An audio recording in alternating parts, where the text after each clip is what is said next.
Olá, bom dia. O Espírito Santo é aquele que nos ajuda, nos consola, nos segura nas mãos e é aquele que muitas vezes, quando nós queremos falar e não conseguimos, é ele que leva nossas orações até o trono da glória, até o trono do Altíssimo. É o Espírito Santo que leva nossas orações.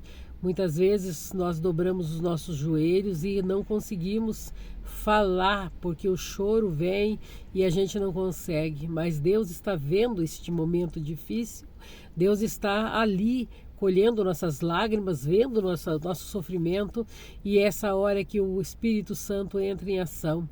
O que ele faz? Ele pega nossas orações e leva até Deus. Por mais que o inimigo esteja lutando, por mais que muitas coisas venham acontecer, fazendo com que você pense que não tem jeito, que tudo acabou, mas o Espírito Santo ele está ali, ele consola, ele nos dá ânimo, ele nos faz caminhar sabendo que tem alguém do nosso lado, que tem alguém conosco segurando nas nossas mãos, e nós atravessamos o momento difícil, o momento de sofrimento, de luta, nós atravessamos. Por quê? Porque é Deus, é o general de guerra que está conosco. Muitas vezes as pessoas no mundo, as pessoas que não têm Jesus na vida, que não creem em Deus, elas têm sofrimento, choram, se desespera. E por que acontece isso? Porque elas não têm o mesmo Deus que nós temos, elas não confiam da maneira que nós confiamos, porque nós que temos Deus na vida, que sabemos que Deus é a resposta para tudo, o que acontece? Nós confiamos em Deus, e o Deus da provisão, o Deus do solucionamento, da solução, o Deus que interfere, o Deus que é longânimo, o Deus puro, santo, verdadeiro, o Deus real, em tudo e em todos. Nós sabemos e confiamos plenamente que esse Deus existe, que esse Deus vai nos ajudar. Então nós colocamos tudo isso na mão de Deus e as coisas acontecem. Muitas vezes não é solucionado o problema da maneira que nós queremos, mas nós confiamos em Deus, porque nós sabemos que Deus sabe o que é melhor. A palavra de Deus diz assim: pedis e não recebeis, porque pedistes mal. Então, muitas vezes nós não sabemos o que pedir, e como é a maneira correta de pedir? É dizer: Senhor, faça a tua vontade na nossa vida. Quando a minha mãe esses dias esteve doente, eu queria que Deus salvasse a minha mãe, e falei: Senhor, eu quero que o Senhor salve, eu não quero que minha mãe parta para a eternidade, eu quero minha mãe comigo, eu estou longe da minha mãe, quero ter tempo de ter ela ainda do meu lado. E eu falava assim: mas Senhor, prevalece a tua vontade. Se realmente o Senhor está querendo levar ela, tudo bem, consola o nosso coração e nos dar a tua graça. Mas o meu querer não é esse, mas eu respeito a tua vontade e o teu querer. E Deus fez um milagre. Minha mãe está aí recuperando, já cicatrizou a cirurgia dela por fora. Por dentro é claro que vai demorar muito mais tempo, mas ela está viva, ela está sendo muito bem cuidada, muito bem tratada.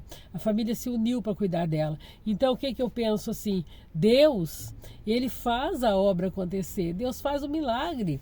Deus tem que ver que nós realmente queremos aquilo, é com lágrima. A Bíblia diz assim, que se nós clamarmos, se nós chorarmos, se com lágrima clamarmos, Deus vai atender dos altos céus. E eu sei que Deus ouviu muitas lágrimas de todos nós, de tanta gente que eu pedi para orar juntamente conosco. Eu sei que todo mundo orou, muita gente orou. E eu sei que Deus deu a resposta, a solução, e que nós agora saibamos aproveitar esses anos mais, não sei quantos, que Deus deu para nossa mãe. A Bíblia fala de um rei, o rei Ezequias, que ele pediu que quando o profeta Isaías entrou lá dizendo para ele: dessa cama você não vai levantar, mas você vai morrer. E o rei Ezequias, quando o profeta Isaías saiu, virou para a parede e começou a chorar e falou assim, Senhor, e lembra do que eu fiz para ti, lembra dos anos que eu trabalhei na tua obra. E foi falando, e chorava copiosamente, virado para a parede. Aí Deus, quando o profeta Isaías estava lá no pátio indo embora, Deus visita o profeta Isaías e fala assim: volta lá e fala para o rei Ezequias que eu estou lhe acrescentando mais 15 anos. Isso é a prova que Deus ouve, que Deus vê, que Deus ouviu o clamor de Isaías e do profeta, do rei do rei. Então o que acontece? Quando Deus ouve as nossas orações e Deus atende o nosso clamor. Só que nesse caso, esse rei, o que ele fez? Ele não soube aproveitar, ele não soube, infelizmente, ele morreu em situação muito mal no futuro. Por quê? Porque ele não soube aproveitar a chance, os anos que Deus deu para ele. Então agora nós temos que saber aproveitar. Quando Deus acrescenta algo em nossa vida, nós temos que saber aproveitar, pedir graça para Deus, que nós possamos aproveitar cada momento, cada segundo. É isso que nós vamos fazer com a nossa mãe, é aproveitar. Não sabemos quantos anos Deus acrescentou para ela, mas Deus ia levar ela. Nós estávamos até preparando o funeral da nossa mãe, mas Deus entrou com a providência e a nossa mãe está viva para a honra e para a glória do nome de Jesus.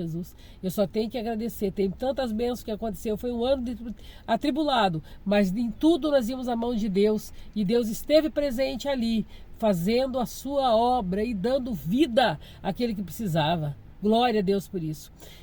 Eu quero desejar para você um dia abençoado, um dia de paz, um dia de prosperidade, um dia de bênção, um dia de trabalho abençoado para você. Eu também já vou entrar para o trabalho. E que Deus abençoe a tua vida, Deus alcance teu coração, que você tenha paz, comunhão com Ele, que você tenha um ano de paz na presença de Deus, tá bem? E se decida para Ele, porque enquanto a vida, enquanto é tempo, porque Jesus vem e vem buscar um povo lavado, redimido no sangue dele, um povo de boas obras, um povo separado, porque Deus nos separou para o servir enquanto vivemos nessa terra, tá bom? Um beijo no teu coração e até o próximo vídeo.